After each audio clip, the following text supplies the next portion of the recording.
நேற்றுக்கு பார்த்தீங்கன்னா சென்னை புளியந்தோப்பு பகுதியில் ஒரு புதிய கல்வி கட்டிடம் ஒன்று திறப்பு விழா நடந்துச்சு. அந்த திறப்பு விழாவில் நம்மளுடைய தமிழக வெற்றி கழகத்தின் சார்பாக அந்த தொகுதி எம்எல்ஏவாக இருக்கக்கூடிய பல்லவி அவர்களும் கலந்துக்கிட்டாங்க. அதுக்கு பிறகு சென்னை மேயர் பிரியா அவர்களும் கலந்துக்கிட்டாங்க. அதில் சென்னை மேயர் பிரியா அவர்கள் திருவிக தொகுதி எம்எல்ஏவாக இருக்கக்கூடிய பல்லவி அவர்களை இன்சல்ட் பண்ணிட்டாங்க அப்படிங்கிறதெல்லாம் நிறைய இது பார்த்துருப்பீங்க. நமக்கு எப்பவுமே தெரியும் சென்னை மேயர் பிரியா பொறுத்த வரைக்கும் எல்லாமே புரோட்டோகால் தாங்க, எல்லாமே புரோட்டோகால். அந்த அக்கா பேரே புரோட்டோகால் அக்கான்னு வச்சாங்களேன். என்னடா பண்றீங்க, அக்கா வந்திருக்கேன்டா, எல்லாமே புரோட்டோகால் தான்டா, என்னடா பண்றீங்க எல்லாரும் அப்படின்னுட்டு நீங்க லிப்ஸ்டிக் என்ன விட லிப்ஸ்டிக் போட்டா அது புரோட்டோகால் பிரச்சனை வரும்டா, அமைச்சருக்கு போகும்போது நான் கூட பிடிப்பேன்டா, அது கூட புரோட்டோகால் தான், எல்லாமே புரோட்டோகால் படி நடந்துங்களா, இல்லைன்னா உங்களை குத்துவேலுக்கு ஏற்ற விட மாட்டேன்டான்னு அந்த அம்மா இந்த புரோட்டோகால் இஷ்யூ பற்றி பேசிக்கிட்டு இருந்தாங்களே, அது என்னென்ன பிரச்சனை அப்படிங்கிறத பார்ப்போம். அதற்கு பிறகு பார்த்தீங்கன்னா நேற்று திருவல்லிக்கேணி தொகுதியில் எதிர்க்கட்சி தலைவர் அதாவது உதயநிதி ஸ்டாலின் அவர்கள் என்ன செய்திருக்கிறார்னா 2வது முறையாக நன்றி தெரிவிப்பு கூட்டத்துக்கு வந்திருக்கிறார். நேற்று பேசியிருக்கிறார். பேசும்போது பார்த்தீங்கன்னா ஐயோ செஞ்சி மொழியில் பேசுகிறாங்களாம், கலோக்கியலாக பேசுகிறாங்களாமா. அது அவங்க பேசுகிற எல்லாமே ஒரு மாதிரியா பேசுகிறாங்கயா. அந்த சென்சி பைத்தியம் பிடிச்சிருக்கு, திமுக ஆட்களுக்கு சென்சி பைத்தியம் பிடிச்சிருக்கு. அன்னைக்கு பார்த்தீங்கன்னா அன்னைக்கு நம்மளுடைய ராசா அவர்கள் பேசும்போது அப்படிதான், what bro, this is wrong bro, honourable chief minister bro அப்படின்னு பேசுறாங்க. காமெடி பண்றீங்களாடா, இல்லை காமெடி பண்றீங்களான்னு கேட்குறேன். சிரிக்கணுமா அதுக்கு அப்படின்ட்டு சிரிக்க வாங்க, இல்லைனா பிரியங்கா மாதிரி அப்படி சிரிக்காமடா. முடி மாதிரி இருக்கு இந்த காமெடியெல்லாம், முடி மாதிரி காமெடிக்கு முடியெல்லாம் கைதட்டவா, கடுப்பா இருக்கு. இவங்க சென்சி மொழியில பேசணும்னு சொல்லி எங்களை விருப்பத்துங்கிறானப்பா. சரி அவங்க என்னென்ன பேசுறாங்க அப்படிங்கிறத ஷார்ட்டா வீடியோக்குள்ள போகலாம். வாங்க வீடியோக்குள்ள போகலாம். நான் உங்கள் எங் தாத்தா.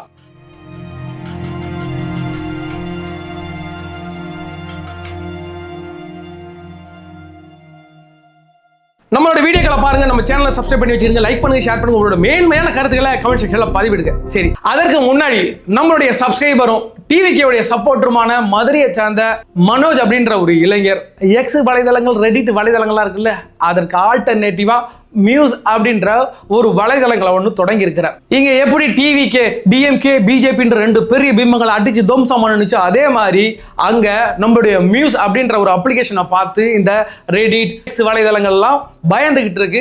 நம்மளுடைய தமிழ் அங்கே ஒன்று ஓப்பன் பண்ணியிருக்காரு. நம்மளுடைய ஆதரவை கொடுக்கணும். நீங்கள் நான் கீழே டிஸ்கிரிப்ஷனில் ஒரு லிங்க் கொடுத்துருக்கேன், அதில் போயிட்டு நீங்கள் உங்களுடைய அக்கௌண்ட்டை ஓப்பன் பண்ணலாம். நம்மளுடைய எங் தாத்தா இனிமேல் யூடியூப்பு, ட்விட்டரு, அது மட்டும் இல்லாமல் மியூஸ் அப்படின்ற அந்த வலைதளங்களையும் நம்ம களமாடுவோம். அதுபோக அந்த மியூஸ் அப்படின்ற அப்ளிகேஷனில் நிறைய ஆப்ஷன்ஸ் இருக்கு. நீங்கள் ஒரு போஸ்ட் ஒன்று கிரியேட் பண்ணிட்டீங்க, அதை எங்கே போடணும்னு தெரியல, ஆனால் அங்கே பூஸ்ட் அப் அப்படின்னு ஒரு ஆப்ஷன் இருக்கும். அந்த ஆப்ஷன் டச் பண்ணாலே இந்த போஸ்ட்டை எங்கே போடணும்ட்டு அந்த மியூஸ் அப்ளிகேஷனே அதில் கொண்டு போட்டுரும். கேட்டகரி வைஸாக பிரிச்சிடும். அதாவது நீங்கள் பொலிட்டிக்கல் சம்மந்தமாக போடுறீங்களா, அது பொலிட்டிக்கல் கண்டென்ட்டோடய வந்துடும். நீங்கள் ஒரு சினிமா சம்மந்தமாக போடுறீங்கன்னா சினிமா சம்பந்தமான அந்த கண்டென்ட் வழியாக அது கொண்டு கொடுத்துரும். நம்மளுடைய சப்ஸ்கிரைபரும் டிவிகேவுடைய ஆதரவான அந்த மனோஜ் இளைஞர் உருவாக்குற அந்த மியூஸ் அப்ளிகேஷனுக்கு உங்களுடைய மேன்மையான தாழ்மையான ஆதரவுகளை கொடுக்கணுமோ கேட்டுக்கொள்கிறோம். கீழே உள்ள டிஸ்கிரிப்ஷனில் உள்ள அந்த லிங்கை பயன்படுத்தி நீங்கள் உங்களுடைய அக்கௌண்ட்டை கிரியேட் பண்ணலாம். சென்னை மேயர் பிரியா அவர்கள் நேற்று இதெல்லாம் பார்த்தோம். அந்த கட்டிட திறப்பு விழாவில் விளக்கேற்றுறது இதுதான் பிரச்சனை.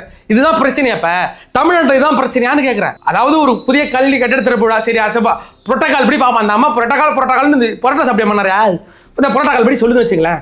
சரி, இந்த புரோட்டோகால் படி ஃபர்ஸ்ட் யார் விளக்கேற்றணும்? ஃபர்ஸ்ட் இந்த மேயர் தான் விளக்கேற்றணும். 2வது மேயருடைய வலது பக்கத்தில் யார் நிற்கிறதுனா சட்டமன்ற உறுப்பினர் நிற்கணும். 2வதாக அவங்க தான் ஏற்றணும். 3வது ஐஏஎஸ் ஆஃபீஸர் ஏற்றணும். இதுதான் புரோட்டோகால் படி. சரி, அந்த வலது பக்கத்தில் நிற்கல, இடது பக்கத்தில் சும்மா வரிசையாக நிற்குதுங்களேன். சரி விடுங்க. ஃபர்ஸ்ட் அவங்க விளக்கு ஏற்றிட்டு அடுத்து யார்கிட்ட கையில் கொடுத்தாங்க, அதாவது சட்டமன்ற உறுப்பினர் வாங்குறாங்க, எடுத்துட்டு மறுபடியும் என்ன இன்னொரு ஆட்டுக்கு கொடுக்குது. அதுக்கு முன்னாடி இந்த ரிப்பன் கட் பண்றதுலேயே பிரச்சனை. 2 வாட்டி ரிப்பன் கட் பண்ணி 2 நினைக்கிறேன், 2 இவங்க உள்ள வந்து கட் பண்ணுது. சின்ன பிள்ளைத்தனமா இருந்துச்சு இந்த பிரச்சனை. அதாவது நீங்க தோத்து போயிட்டீங்க, திமுக தோத்து போயிட்டு அப்படிங்கிறது தெரியும். இது திமுகவின் சார்பாக வெற்றி பெற்ற இந்த மேயர் பிரியா அவர்களுக்கு சரி நம்ம தான் தோத்து போயிட்டோம், ஒரு வழி விடுவோம். அவங்களுக்கு புதுசாக வந்திருக்காங்க, அவங்க வழி விடுவாங்க. எப்படிப்பட்ட இடத்துலேருந்து வந்திருக்காங்க, அவங்க ரொம்ப ஒரு அடிப்பட்ட மக்கள்லேருந்து, அடித்தட்டு மக்கள்லேருந்து வந்திருக்கிறாங்கன்னா அவங்களுக்கு இடம் கொடுத்து அனுப்பிவிட தானே மெச்சூரிட்டி. அதான் மெச்சூரிட்டி அரசியல், அதான் ஒரு மெச்சூர்டான ஒரு பொலிட்டிக்கல் அப்படி தானே பார்க்கணும்.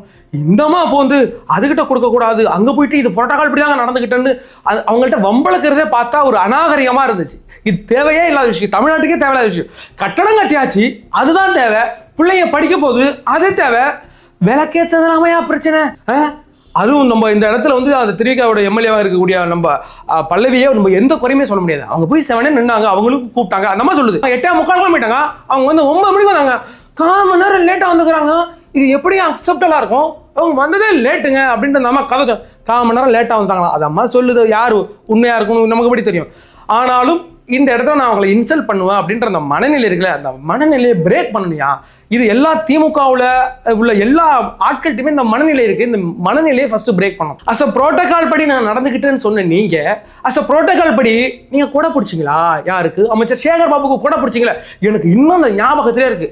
அமைச்சர் பிரியா அவர்கள் கட்டிருக்க அந்த சேலை வந்து பார்த்தீங்கன்னா ஒயிட் கலர்ல இருக்கும், செம்பருத்தி பூ போட்டிருக்கோம், நல்லா இருக்கும்.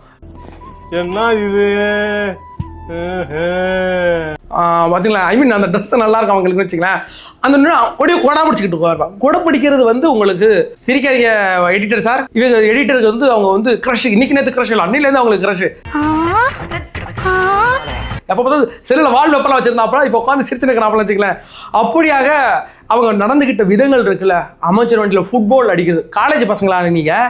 காலேஜ் பசங்க மாதிரி ஃபுட்பால் அடிச்சுன்னு அது ஜாலியாக மஜாவாக போயிட்டு இருக்கோம். சிரிச்சுக்கிட்டு சிரிப்பு வேற ஆள் இருக்கிறீங்களா? சிரிச்சுக்கிட்டு போயின்னு இருக்கும். அவன் இன்னும் திருந்தல மாமா. இதெல்லாம் புரோட்டோகால் படி வருதா? இடையில ஒரு வாட்டி வா, அமைச்சர் வந்து விசிட் பண்றாங்க, அவங்க உள்ள வந்திருக்கு. அந்த இடத்துல ஒரே நாஸ்தி வாடை அடிக்கும்ல, ப்ளீச்சிங் பவுடர் அடிக்கணும். இந்த அம்மா என்ன பண்ணி விட்டுனா கோலமா வாங்கி அடிச்சு விட்டு, காசு கம்மியாக இருந்தாலும் கோலம் வாங்கி அடிச்சு விட்டு, அதோட பிரச்சனை கிடையாது.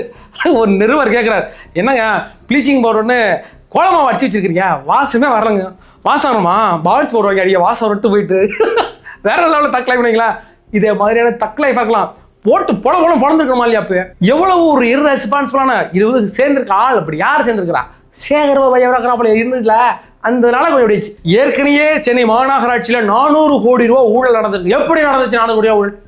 ஒரு டாய்லெட் இருக்கு, அங்க உள்ள மாநகராட்சியில் உள்ள டாய்லெட் இருக்கு. ஒரு டாய்லெட்டுக்கு கிளீன் ஒரு டாய்லெட்டுக்கு சொல்றோம், ஒரு 10 டாய்லெட் இருக்கும். ஒரு டாய்லெட் கிளீன் பண்றதுக்கு 4 ரூபா நினைக்கிறேன். அவங்க உள்ள டாய்லெட்டுக்குலாம் 4 ரூபா தான் கொடுப்பாங்க ஆட்களுக்கு. ஆனா இவங்க எவ்வளவு போட்டிருப்பாங்க? ஒரு டாய்லெட்டுக்கு 20 ரூபா போடுவாங்க, 16 ரூபா அடிப்பாங்க. அதே மாதிரி சென்னையில் உள்ள ஒரு டாய்லெட்டுக்கு மட்டுமே 16 ரூபானா சென்னை மாநகராட்சியில் உள்ள எல்லா டாய்லெட்டுக்கு சேர்த்து அவங்க எவ்வளவு அடிச்சு தின்றுப்பாங்க. அதே மாதிரி பார்த்தீங்கன்னா ப்ளீச்சிங் பவுடர்ல இருந்து அந்த வாங்குற எல்லா சாமான்ல இருந்து பெரிய அடிச்சு மொத்தம் 400 கோடி ரூபா ஊழல் பண்ணியிருக்காங்கன்ற ஒரு குற்றச்சாட்டு அவங்க மேல இருக்கு. அது போக அவங்க பண்ணாத அட்டூழியம் கிடையாதுயா. அந்த ஆஃபீஸில் ஒரு அம்மா வேலை பார்த்துட்டு இருக்கு, அது லிப்ஸ்டிக் போடும் போலுக்கு. அந்த அம்மா நல்லா பேட்டி கொடுக்கும்போது லிப்ஸ்டிக் போட்டு போயிருக்கு. நாங்கள் 5 வயசுலேருந்து லிப்ஸ்டிக் போட்டுட்டு இருக்கேங்க. நான் சென்னை மேயர் பிரியாவோட அதிகமாக லிப்ஸ்டிக் டார்க்காக போட்டிருக்கேன்னு என்ன பணியிட மாற்றம் செய்து விட்டார்கள். என்னை தூக்கி மணலில் அடித்து விட்டார்கள். இப்போ எனக்கு அந்த ஆஃபீஸ் மணலுக்கு நான் போயிட்டு இருக்கேங்க. நான் என்னங்க பாவம் செஞ்சேன்? லிப்ஸ்டிக் போட்டது குத்தமா? என்னோட அந்த அம்மாவோட மேக்கப் போட்டதுனால குத்தமா? அப்போ பாருங்க எந்த மனநிலை, எப்படிப்பட்ட மனநிலை. என்னை விட நீ வந்து நான் ஒரு மேயரு, நீ ஒரு சாதாரண ஒரு அங்கே உள்ள ஏதோ ஒரு அரசு பணியில் இருக்கிற, என்னோட நீ அதிகமாக மேக்கப் போடுவியான்ற ஒரு அந்த குதையா சேகர் பாபு கூட இருந்தால் அப்புறம் புத்தி எப்படி வரும்ன்ற இப்படிதான் புத்தியெல்லாம் வரும். அதே மாதிரி சென்னையில் ஒரு ஃபங்க்ஷன் நடக்குது. அந்த ஃபங்க்ஷனில் என்னன்னா முன்னாள் சட்டமன்ற உறுப்பினர் நினைக்கிறேன் ரங்கநாதன் நினைக்கிறேன். அந்த ரங்கநாதன் மேயர் பிரியாவை பக்கத்தில் பிடிச்சி கூப்பிட்டு எடுத்து பக்கத்தில் பிடிச்சி வச்சுக்குவார். அப்படியே அது ரொம்ப வல்கராக இருந்துச்சு. நான் என்ன கேட்குறேன்னா, நம்மளை ஒருத்தர் அதே மாதிரி நிறைய அமைச்சர் சேகர்பாபும் அப்படி தான் அது மாதிரி நினைக்கிறார். ஒரு பொது வெளியில் அது ஒரு மேயரை உங்களால் அப்படி தொட முடியுதுன்னா அது அவங்களுடைய புத்தின்னு வச்சுங்களேன். அது மாதிரி நிறைய பெண்களுக்கு அரசியல் உள்ள தமிழக பெண்களுக்கு நிறைய நடந்திருக்கு. உங்களுக்கு எங்கே புத்தி போகுது? எத்தனை பெண்கள் வெளிப்படையாக இந்த இடத்துல வந்து என்ன ஏற்கனவே குஷ்பு அவர்கள் திமுகவில் சேர்ந்த ஒரு நபர் என்னை வந்து இடுப்பை கிள்ளிட்டார் அப்படின்னு குஷ்பு வெளிப்படையாக வந்து சொன்னாங்க. அப்பொழுது அவங்க திமுக இருந்தாங்க.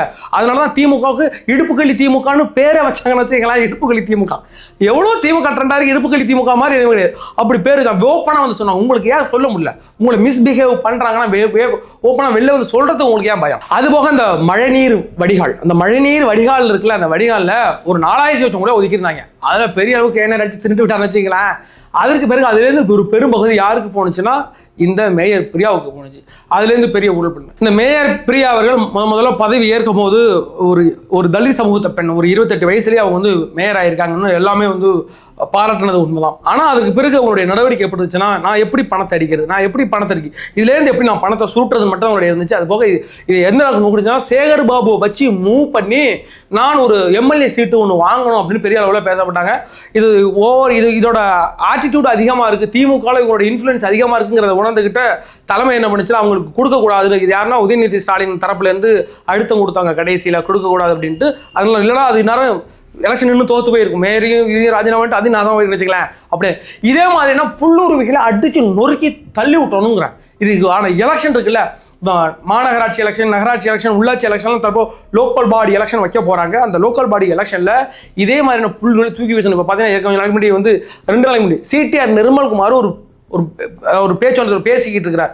அதாவது அந்த உங்களோட ஒப்பந்ததாரர்கள்ட்ட நீங்கள் எந்த அமைச்சருக்கும் பணம் கொடுக்கக்கூடாது, எந்த எம்எல்ஏக்களுக்கும் பணம் கொடுக்கக்கூடாது, நீங்கள் வேற எந்த கவுன்சிலருக்கும் பணம் கொடுக்கக்கூடாது, நீங்கள் வரணும் உங்கள் வேலையை பார்த்துட்டு போங்க, நீங்கள் பணம் கொடுக்க வேண்டிய தேவை கிடையாது அப்படின்னு சொல்கிறாரு. அது எதுக்குன்னா இங்கே கமிஷனை கொடுத்துட்டு அப்புறம் அவங்களுடைய வேலையில் நிறைய தொய்வு ஏற்படும், அதனால அதெல்லாம் பண்ணக்கூடாதுன்றாரு. அது அங்குள்ள கவுன்சிலர் யாருன்னா சிடிஆர் நிர்மல்குமாரே எடுத்து சண்டை போடுறாங்க, அவரை திட்டுறாங்க. அப்போ இதே மாதிரியான அந்த புத்தி இருக்குல்ல, திமுக புத்திங்கிறது அப்படியே வளர்ந்த புத்தி. இதுலேருந்து பணம் எடுக்கலாம், இதுலேருந்து பணம் எடுக்கலாம், அதுலேருந்து பணம் எடுக்கலாமா.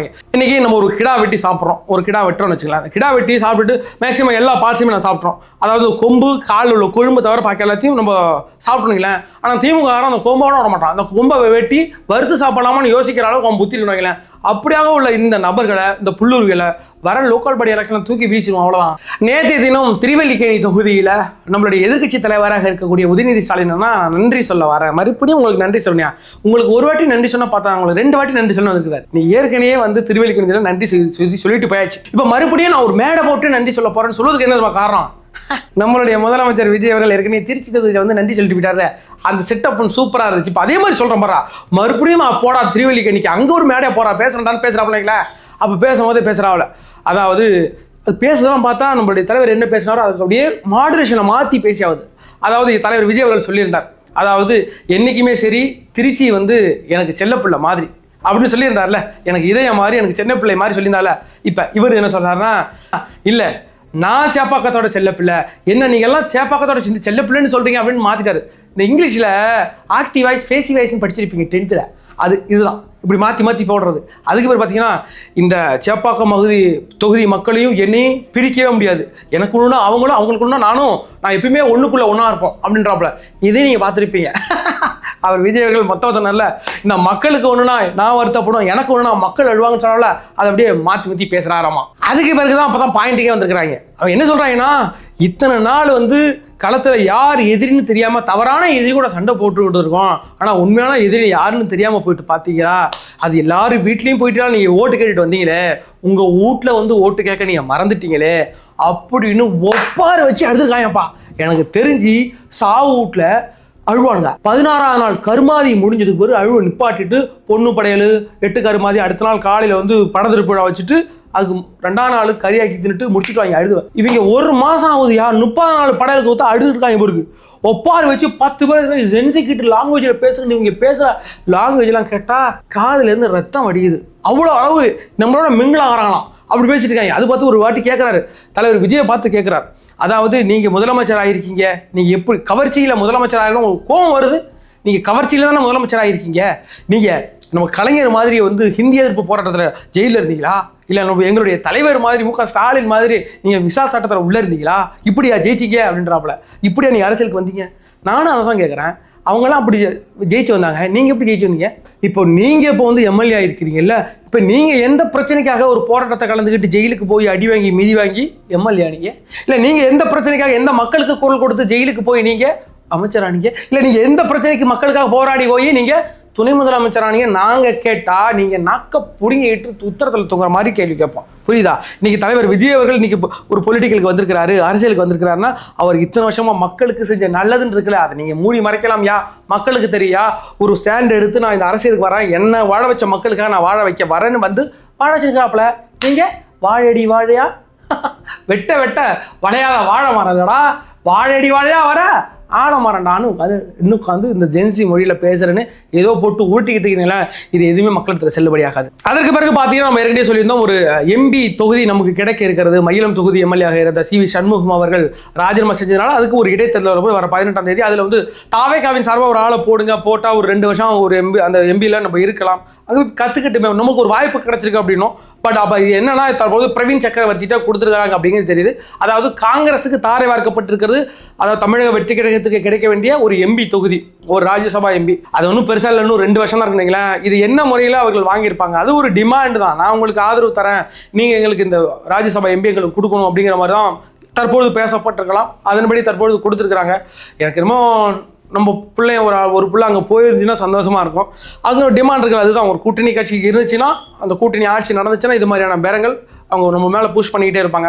அது போக இன்னொரு எனக்கு ஒரு பெரிய கடுப்பு, இந்த பிரவீன் சக்கரவர்த்தி ஒரு ட்வீட் ஒன்று போட்டுருந்தாங்க. அந்த ட்வீட்டில் பார்த்தீங்கன்னா இது தமிழகத்துடைய ஒரு மதசார்பற்ற நீதிக்குழியாக இருக்கக்கூடிய அப்படின்ட்டு நம்மளுடைய டிவிகே அதுக்கு பிறகு IUML, அதுக்கு ஒரு VCK, CPM, CPI எல்லாம் சேர்ந்து ஒரு கூட்டணி கட்சியாக நான் போகிறேன் அப்படிங்கிறத போட்டார்.